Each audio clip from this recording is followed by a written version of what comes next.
What happens when America's most beloved icon walks into a studio expecting warmth, and instead finds quiet condescension, thinly veiled mockery, and a host who mistakes arrogance for authority? This isn't a story about shouting. It's a story about restraint, about dignity, and about the moment even the kindest person alive decides enough. What unfolded on The View that morning would end with stunned silence, a broken rhythm, and a walk-off no one saw coming. The studio looked exactly as it always did in wintertime. Soft golden lights, a carefully arranged holiday backdrop, candles glowing behind the glass desk, wreaths framing the windows, and the unmistakable warmth that The View liked to project. Especially this time of year, it was designed to feel safe, inviting, friendly. Dolly Parton noticed all of it the moment she stepped onto the set. She wore black sequins that caught the light without shouting for attention. Her blonde hair styled just enough to be unmistakably Dolly, but softer than the stage persona people expected. She waved to the audience, that familiar smile instantly pulling applause from every corner of the room. Joy Behar watched her closely, not smiling, not frowning, just watching. Whoopi Goldberg leaned forward first, as she usually did, grounding the moment. "Please welcome the one and only Dolly Parton." The applause swelled again. Dolly nodded, placed a hand briefly over her heart, and sat down, folding her hands neatly on the table. The View mug sat between her and Joy. Ceramic barriers in a conversation that hadn't yet begun. "Thank you for having me," Dolly said warmly. "It's good to be here." Her voice was gentle, familiar, disarming. For the first few minutes, everything followed the script. Whoopi asked about Dolly's latest music project. Another host mentioned her literacy work. There was laughter, polite admiration, safe ground. Dolly answered with ease, thoughtful, but concise, never self-promotional, never rehearsed. She spoke about creativity, about giving back, about how she never expected any of this when she grew up in the Tennessee mountains. Then Joy leaned in, not aggressively, not loudly, but with that unmistakable shift, the subtle tightening of posture, the slight tilt of the head that signaled she was no longer listening, only preparing to speak. "So, Dolly," Joy said, her tone casual but edged. "You've been doing this a long time." Dolly smiled. "I have. Yes." Joy nodded slowly. "Decades, really. Different eras, different audiences. And yet somehow you've never really changed your image." A pause. Not long enough to interrupt, but long enough to feel intentional. Dolly blinked once, still smiling. "Well," she said lightly, "I've always believed if you know who you are, you don't need to chase every trend." The audience murmured approvingly. Joy didn't smile back. "But don't you think," she continued, "that there's something performative about that consistency? I mean, big hair, sparkles, the exaggerated femininity. Some people might say it's a little outdated." The temperature in the studio shifted. Whoopi glanced sideways. One of the co-hosts adjusted her papers. Dolly didn't move. She didn't stiffen. Didn't raise her voice. Didn't even let the smile leave her face. Instead, she tilted her head slightly. "Well, Joy," she said gently, "I've always thought femininity wasn't something to be ashamed of. It's just one way of being strong." Joy's lips pressed together. "Sure," she said. "But don't you worry that younger women see that and think success means looking a certain way, that being taken seriously requires all the glitter?" The words hung there. Not an outright attack, but not a compliment either. Dolly's fingers rested calmly against each other, her nails perfectly manicured, tapped once softly against the glass. "I think young women are smart enough to decide for themselves," she replied. "And I trust them more than I trust labels." A ripple of applause moved through the audience. Joy leaned back, crossed her arms. "I'm just saying," she added. "You've built a brand, and brands can sometimes distract from substance." That was the moment, not when the words landed, but when Dolly realized how they were meant to land. This wasn't curiosity. It wasn't dialogue. It was a slow erosion. Dolly looked directly at Joy for the first time. Not with anger, with clarity. "Well," she said softly, "I reckon substance speaks for itself." Her tone was still kind, still controlled, but something had shifted, and Joy noticed it. She smiled faintly as if satisfied she'd finally found traction. "Of course," Joy replied. "I just think it's worth examining." Dolly nodded once. "Then examine away," she said. "I've lived my life in the open." The audience applauded again, this time louder. Joy didn't join in. She only adjusted her mug, eyes fixed on Dolly, as if already planning what to say next. And Dolly, still smiling, still composed, had no idea yet that this was only the beginning. The show tried to move forward like nothing had happened. A producer's voice, unheard but felt, seemed to push the panel into a safer lane. One of the co-hosts brought up Dolly's imagination library, smiling with genuine admiration. Over 100 million books, she said almost in awe. That's not charity, that's history. Dolly's eyes softened immediately. This was her comfort zone, not applause, impact. Well, honey, Dolly replied, books saved me before fame ever did. A child with a book is a child with a door. The audience clapped warmly. A few people even stood, then sat again as the segment continued. Whoopi nodded, pleased. That's what we love about you. You've always been about lifting people up. Joy's mouth twitched at that just slightly, like someone hearing praise they didn't think was fully earned. Dolly didn't see it, or if she did, she chose not to acknowledge it. For a moment, the studio felt normal again. Holiday candles glowed. The camera moved smoothly between faces. The mug sat neatly aligned like props in a pleasant, controlled conversation. Then Joy slid her mug a few inches forward, and the sound of ceramic scraping glass was quiet, but sharp. So, Dolly, she said 2 words, a new tone. Let me ask you something. The co-host beside her blinked as if bracing. Dolly turned toward Joy with that same polite openness she gave everyone. Strangers, fans, presidents. It didn't matter. Her warmth was habit. Her grace was muscle memory. Yes, ma'am, she said. Joy smiled, and it was the kind of smile that didn't invite you in. It measured you. Do you ever worry that your charity work, your goodness, is part of the brand too? A hush dropped across the table, not because it was the toughest question in the world, but because it sounded like a trap disguised as intellectual curiosity. Dolly's smile stayed in place for a beat longer than it needed to. Joy, she said gently, I don't do what I do to look good. I do it because I remember what it felt like not to have. Joy nodded as if she'd expected that answer. Sure, but you can't deny. Joy pressed that philanthropy is convenient, especially for celebrities. It creates a shield. So whenever someone criticizes the image, the fans say, oh, but she gives away books. The audience murmured. You could feel people shifting in their seats like they wanted to protect Dolly from the implication. Dolly's eyes narrowed just a hair, barely visible, like a curtain moving in a draft. Well, Dolly replied, still calm. If my work helps people, then I don't mind if it helps my image, too. But it wasn't built for that. Joy leaned in, delighted by the way the studio was suddenly holding its breath. Okay, but let's be honest, she said, voice sharpening. Your whole persona, sweet Dolly, kind Dolly, harmless Dolly. It's a performance, isn't it? Whoopi inhaled like she wanted to jump in, then stopped herself. Sometimes you let someone show themselves. Dolly didn't flinch. Instead, she gave Joy a small, thoughtful nod. The way you nod at someone you're choosing not to embarrass. Honey, Dolly said, everything we do in public is a performance. Yours too. A few laughs bubbled up in the audience, nervous, surprised. It wasn't a jab. It was a fact delivered with softness that made it hard to fight. Joy's eyes hardened. No, she said. Mine is conversation. Yours is an act. You giggle. You flutter your eyelashes. You play the cute country doll. And somehow people treat you like a saint. Dolly's fingers folded tighter together. Her bright nails so perfectly. Dolly pressed gently into her own skin. She kept her voice low, steady. Joy, I've been called a lot of things. Doll isn't the worst. Joy scoffed. You're avoiding the point. I'm addressing it. Dolly answered. Maybe not the way you hoped. That line landed like a clean glass clink. The co-hosts shifted again. One looked down at her cards like they suddenly became fascinating. Another forced a small smile that didn't reach her eyes. Joy continued, sensing she was close to a viral moment. Here's the point. You present yourself as this symbol of empowerment, but your entire image is built around what men wanted women to look like for decades. Big hair, tiny waist, loud sparkle. It's not exactly progressive. There it was. Not curiosity, judgment. Dolly blinked slowly. When she spoke, her voice was still sweet, but no longer soft. Joy, she said. I didn't build myself to please men. I built myself to survive the world. Her words were simple, but they carried something heavier than the sequins ever could. Joy opened her mouth, ready to pounce again. But Dolly held up a finger, polite, measured, firm. And before you decide what kind of woman I am, Dolly continued, you might want to ask yourself something. Joy's face tightened. What? Dolly's smile returned. But it looked different now. It wasn't warmth. It was composure.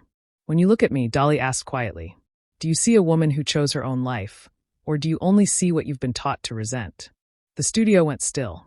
It wasn't a mic drop moment yet. It was worse for Joy. It was a mirror. Joy's lips parted. She tried to laugh it off, but the laugh came out thin. Oh, please. She snapped. Resent. I'm just tired of watching grown women play dress up and calling it empowerment. The audience gasped. The holiday set suddenly felt like a stage for something darker. Dolly's eyes moved from Joy's face to the camera, then back, and for the first time, you could see it clearly. Dolly wasn't trying to win. She was trying not to lose her temper. Joy, she said, voice still even. I've never asked you to like my hair. Joy shrugged. Well, it's hard not to notice it. Dolly nodded slowly. And I've never asked you to approve of my choices, she added. Joy leaned back smug again. Then why are you so defensive? Dolly paused. The pause was long enough to make the studio swallow.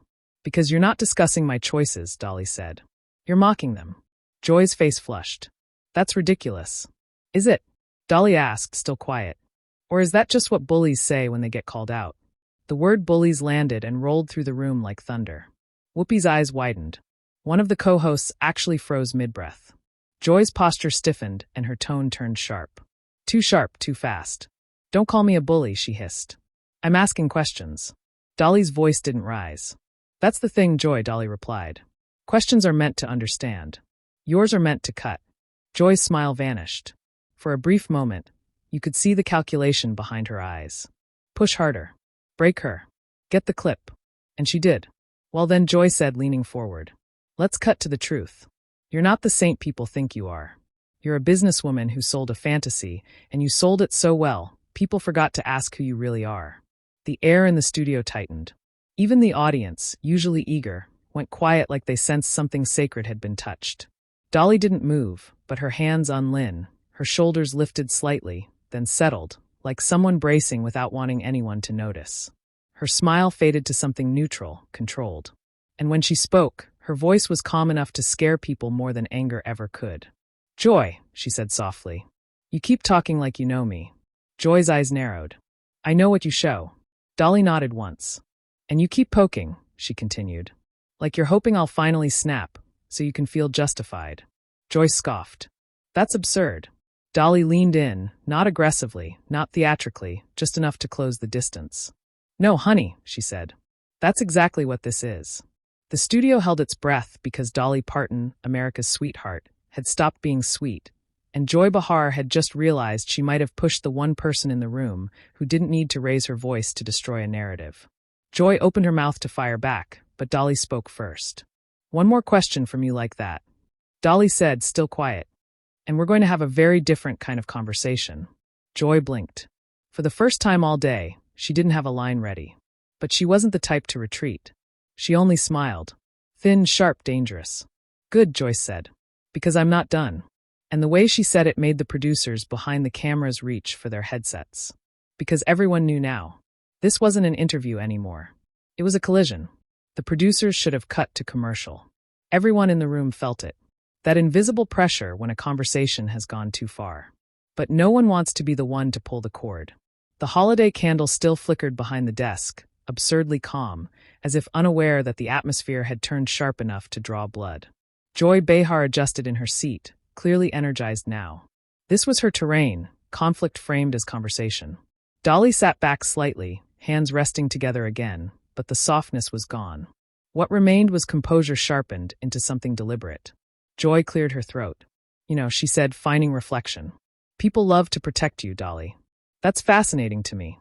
You say one sweet thing, and the audience applauds like you've solved world peace. A few uncomfortable laughs scattered through the studio. Dolly didn't react. Joy continued, waving a hand casually. You talk about kindness and empowerment, but you've never really challenged the system. You benefited from it. You played into it. That's not bravery. That's marketing. The word marketing hung heavy. Whoopi shifted forward. Joy. No. Let her answer. Joy interrupted quickly. I'm genuinely curious. The lie in that sentence was obvious to everyone except Joy herself. Dolly inhaled slowly through her nose. It wasn't dramatic. It wasn't visible, but it was the kind of breath you take when you're deciding whether to keep the peace or finally speak the truth. I've challenged plenty, Dolly said calmly. Just not the way you seem to prefer. Oh, Joy raised an eyebrow. How so? Dolly turned her head slightly toward the audience before answering. Not for approval, but for grounding. I challenged poverty by refusing to stay poor, she said. I challenged illiteracy by putting books into children's hands. I challenged exploitation by owning my work. Joy smirked. And you challenge beauty standards by exaggerating them. A sharp intake of breath rippled through the audience. Dolly's eyes finally hardened. Joy, she said, her voice still controlled but unmistakably firm. You keep confusing your opinion with authority. Joy laughed. A short dismissive sound. That's rich. No, Dolly replied. What's rich is sitting behind a desk judging women's lives from a distance. The applause this time was louder, more confident. People were no longer unsure which side they were on. Joy's smile vanished completely. You're deflecting. She snapped. This whole persona, this I'm just a sweet country girl act. It's manipulative. You use charm so people won't question you. Dolly leaned forward slightly, her elbows just brushing the table. Let me be very clear, she said. I've never asked anyone not to question me. Joy folded her arms. Then answer this honestly. If you're so empowered, why cling to an image that was designed by men? That was the line. Not because it was new, but because it was relentless. Dolly stared at Joy for a long moment, long enough that the studio went completely silent. Even the crew behind the cameras stopped moving. When she spoke again, her voice was steady but stripped of warmth. I didn't cling to anything, Dolly said. I chose. Joy scoffed. You call that choice? Yes, Dolly answered. Because choice doesn't have to look like yours to be valid. Joy shook her head. You're romanticizing conformity. Dolly smiled faintly, not kindly. And you're weaponizing contempt. The words landed with surgical precision. Joy opened her mouth to retort, but Dolly didn't let her. You know what bothers me most, Joy? Dolly continued. It's not that you don't like my hair. It's not that you don't respect my work. Joy rolled her eyes. It's that you keep talking like there's only one correct way to be a woman. And surprise, it just happens to look like you. The studio erupted. Applause broke out before anyone could stop it. A few people even stood. Whoopi exhaled sharply, half impressed, half alarmed. Joy's face flushed crimson. That's absurd, she snapped. You're projecting. No, Dolly said quietly. I'm observing. Joy leaned forward now, voice raised, irritation bleeding through her words. I'm tired of women like you getting a free pass because you smile and donate money. You don't get to avoid scrutiny just because people find you likable. Dolly nodded slowly. And you don't get to disguise hostility as scrutiny just because you enjoy tearing people down. Joy's jaw tightened. That's insulting. Dolly met her gaze without blinking. So is being called a cartoon. So is being reduced to my appearance. So is having my life's work dismissed as a costume. The room was electric now. This wasn't daytime TV anymore. This was a reckoning. Joy raised her voice further. You want honesty? Fine. I think your whole image infantilizes women. I think it tells them they need to be cute to be accepted. And I think it's irresponsible. The silence afterward was brutal. Dolly's expression didn't change, but something behind her eyes did. She straightened her jacket slowly, deliberately. You don't get to tell women what empowers them, Dolly said, each word measured. Not you, not me, no one. Joy laughed bitterly. Spare me the lecture. Dolly's voice dropped lower. This isn't a lecture, she said. This is a boundary. Joy blinked. For the last 20 minutes, Dolly continued. You've talked at me, not with me. You've mocked my appearance, questioned my motives, and dismissed my choices.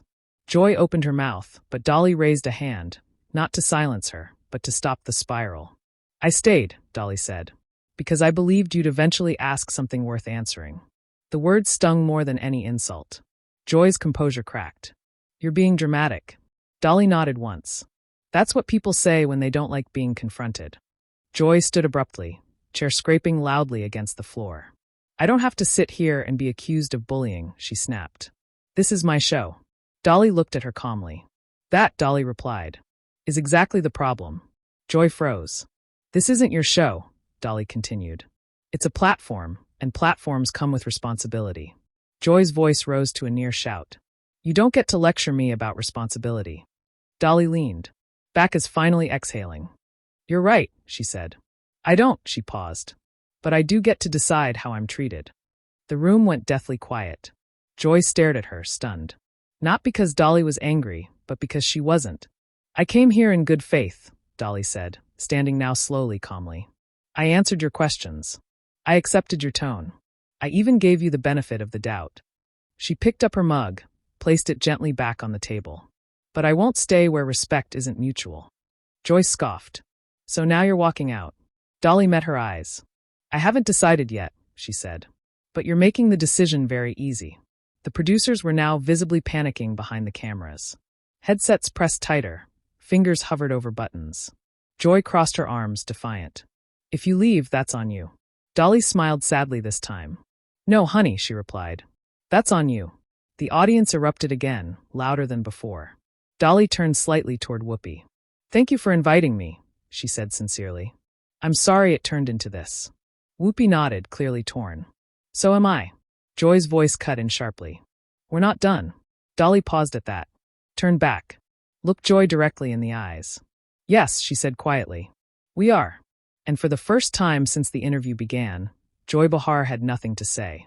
Not yet. But everyone could feel it coming because Dolly Parton hadn't walked out. Not yet. And when she finally did, it would not be quiet. Joy Behar broke the silence first. You know what? She said sharply. If you can't handle tough conversation, maybe you shouldn't come on a live show. The words were loud, defensive, rushed. They didn't land the way she wanted. Dolly stood still for a moment, her back straight, her expression calm, but no longer forgiving. The audience watched in complete silence. Even the holiday lights behind them felt dimmer now. Joy, Dolly said softly, turning back one last time. Tough conversation isn't the same thing as disrespect. Joy rolled her eyes. Oh, please. You're just upset because someone finally challenged you. Dolly smiled faintly. No, she replied. I'm upset because you confused cruelty with courage. That did it. Joyce scoffed, throwing her hands up. Fine, walk out. Prove my point. Dolly looked around the table at Whoopi, at the other co-hosts, at the audience that had been holding its breath for the better part of an hour. Then she nodded. I think I will. Gasps rippled through the studio. Dolly reached for her microphone, unclipped it carefully, and placed it on the table. Not angrily, not dramatically, gently, like she was setting down something that no longer belonged to her. I came here to talk about music, books, and hope, she said, her voice steady. Not to be talked down to, not to be mocked, and not to be turned into a spectacle. She looked directly at Joy. I wish you well, Dolly added. But I won't stay where kindness is treated like weakness. Joy opened her mouth. Too late. Dolly turned and walked off the set. The audience stood. Applause broke out. Loud, sustained, unmistakable. Not the polite kind. The kind that fills a room and makes it impossible to pretend nothing happened. Joy sat frozen. Whoopi cleared her throat slowly. Well, she said carefully, we'll be right back. But there was no going back. Because in that quiet, controlled walk-off, without shouting, without insults, Dolly Parton had drawn the sharpest line of all. And everyone watching knew exactly who crossed it. Sometimes the loudest statement isn't made with words. It's made by knowing when to walk away. Dolly Parton didn't shout. She didn't insult back. She simply refused to stay where respect no longer existed. If you believe dignity is strength, if you believe kindness doesn't mean weakness, and if you think moments like this deserve to be remembered, tap like to show your support. Subscribe to Pressure Point for more stories where power shifts on live television.